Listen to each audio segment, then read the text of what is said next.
Since the beginning of recorded history, the written word and the spoken word have been the two most powerful mediums for changing the world.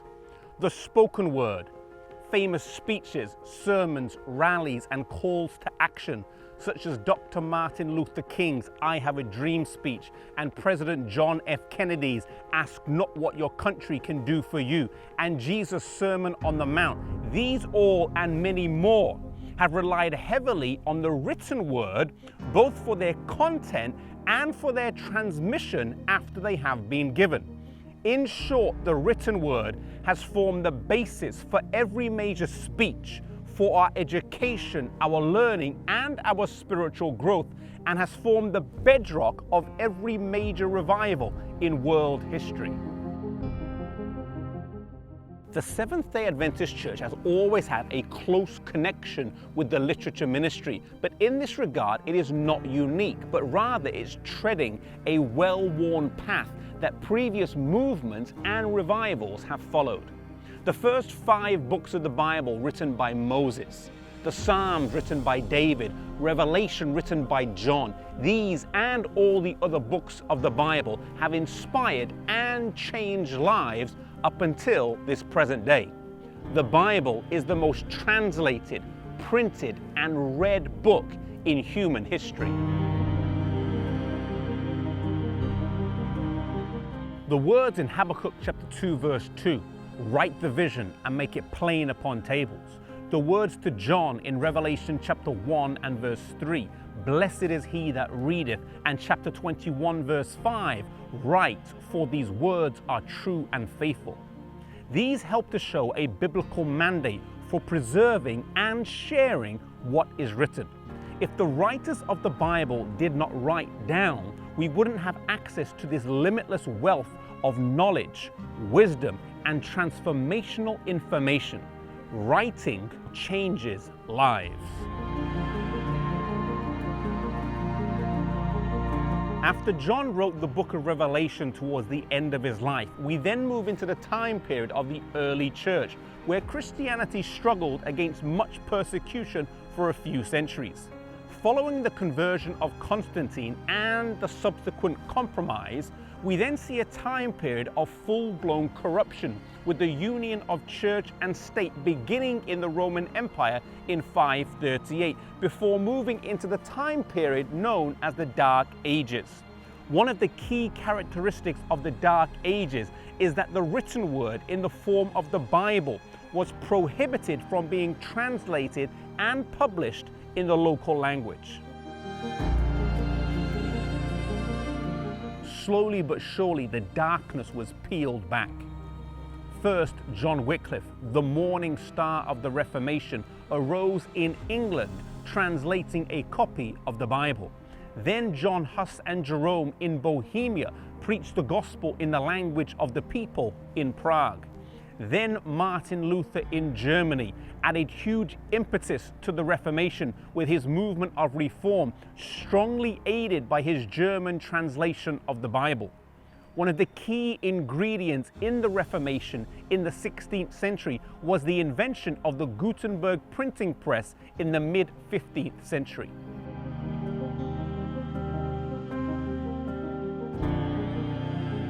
Gutenberg's printing press ensured that what the reformers wrote was able to go viral. Luther's 95 Theses, for example, was reprinted and distributed widely throughout the country. His thoughts, ideas were able to quickly be disseminated and spread. His writing changed lives. William Tyndale followed with an English translation of the Bible, which history has shown had a lasting impact on the English language, just like Luther's German translation had on the German language.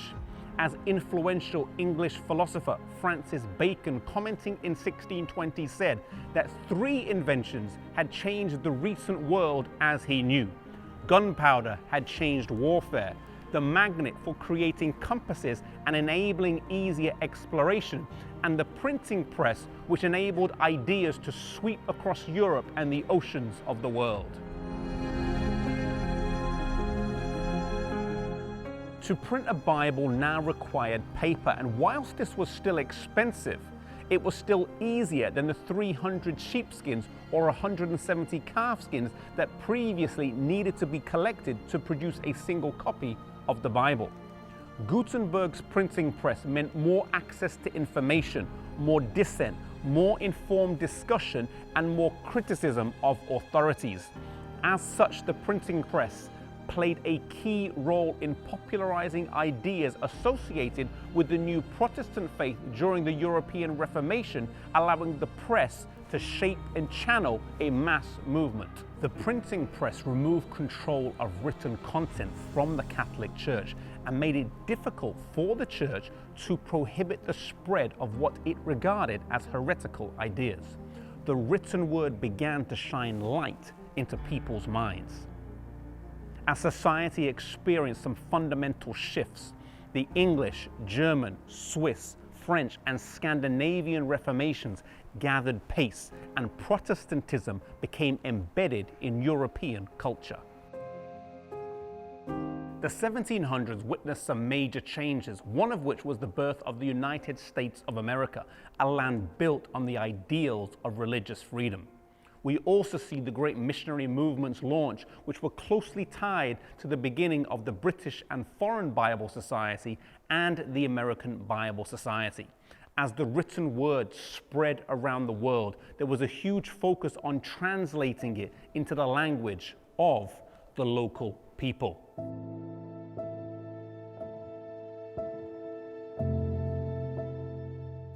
Unlike other holy books, since the time of the Reformation, the Bible and other Christian literature has always sought to be as adaptable and accessible to new people groups as possible.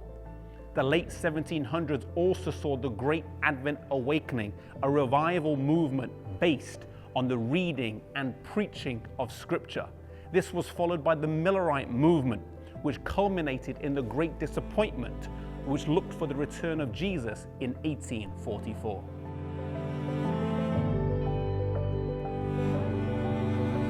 From the tears of this great disappointment, the stream of Adventism would form, and literature would play a key role in the birth, growth, and expansion of this new movement.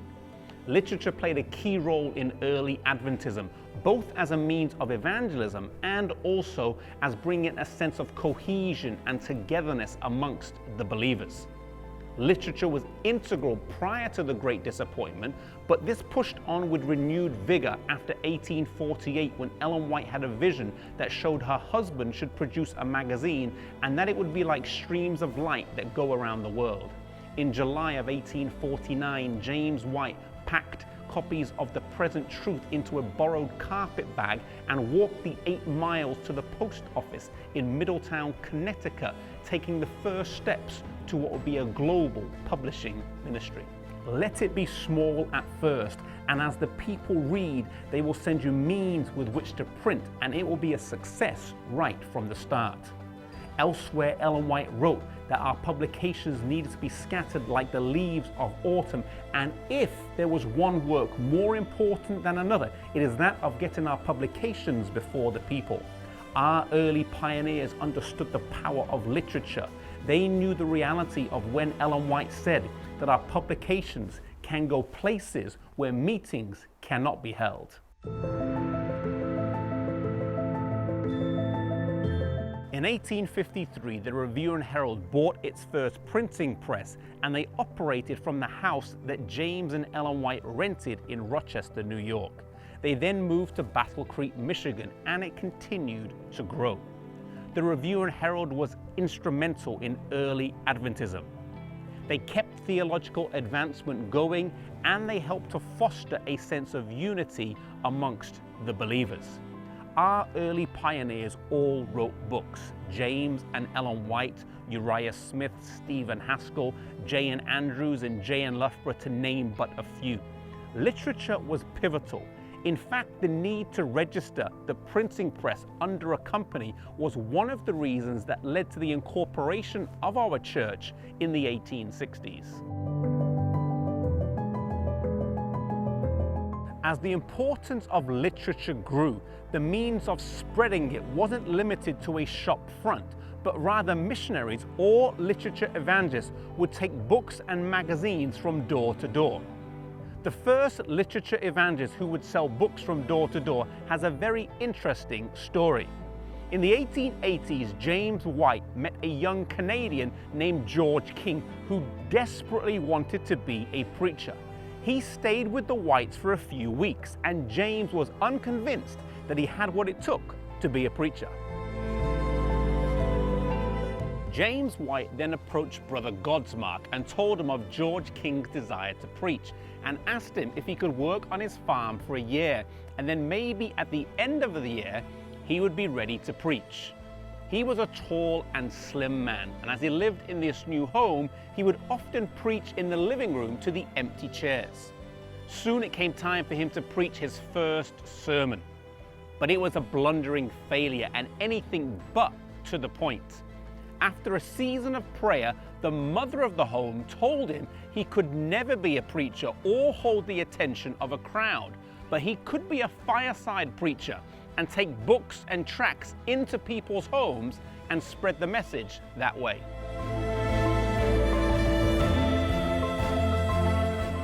He took this as the will of God, and the next Monday he took a satchel filled with tracts and $2 and set off for the week. The next Sabbath he was overwhelmed at how much God had blessed him. He was encouraged by all the people he had been able to talk to, as well as the 62 cents that he had earned as well. The next week he was able to sell nearly all his tracts, and soon persuaded the brethren at the Review and Herald to make a special book designed to sell in the homes, Thoughts on Daniel and Revelation by Uriah Smith. And so the work of literature evangelism began with a man that James White didn't know what to do with.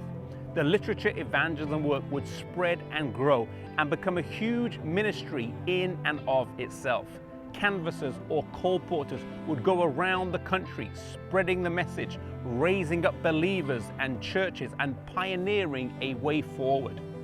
Colporteur Ministry page 8 says that the importance of this work is fully equal to that of the ministry. As our church expanded beyond the borders of the United States, literature would again play a crucial role. It was the discovery of a piece of literature in Switzerland that prompted the believers in Tramalan to send a request to Battle Creek that a missionary be sent out. The church sent J.N. Andrews, the ablest man in our ranks, and he set about establishing a printing press in Switzerland in the French language, thus fulfilling what Ellen White had said, that our publications should go everywhere, let them be issued in many languages. As the church then expanded to the South Pacific, Africa, Asia, and South America, this understanding of ministry went with it. The ministry of the church has always been most effective when the four branches of ministry have equal importance: the preaching of the word and local church ministry, the education work, the health work, and the publishing work. When all four branches work harmoniously together, the church is able to move forward at its strongest. Today, the literature work serves several purposes. It has an evangelistic purpose, to go where the living preacher cannot go. It also serves to educate and inform the church about new ideas, and it has a nurturing and discipling impact upon the church. Spiritual life today cannot be maintained through images alone. It must involve written content to feed and nourish the mind and soul. The spread of ideas in every culture has always been enabled by print in some form. In ancient Egypt, there were the hieroglyphics. The Bible still exists today in some original form through the Dead Sea Scrolls found in Qumran. And in Reformation times, the Gutenberg press enabled the spread of ideas. Today we are living during another digital revolution, but once again, the written word still has the potent impact to change people's hearts and minds and bring revival to our lives and the lives of others.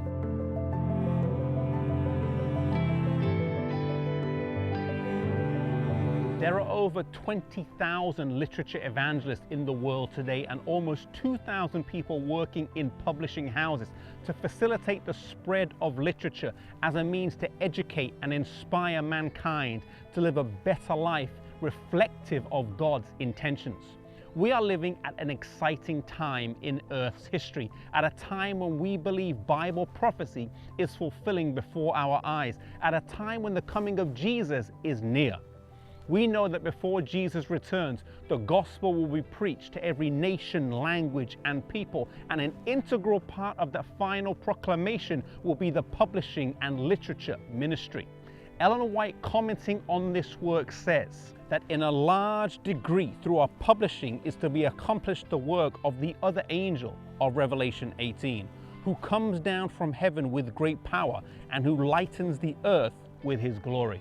May you and I commit to reading more for our own spiritual growth and nourishment as we seek to be like Jesus, and also to incorporate the ministry of literature into our personal everyday lives and also into the witnessing culture of our local churches.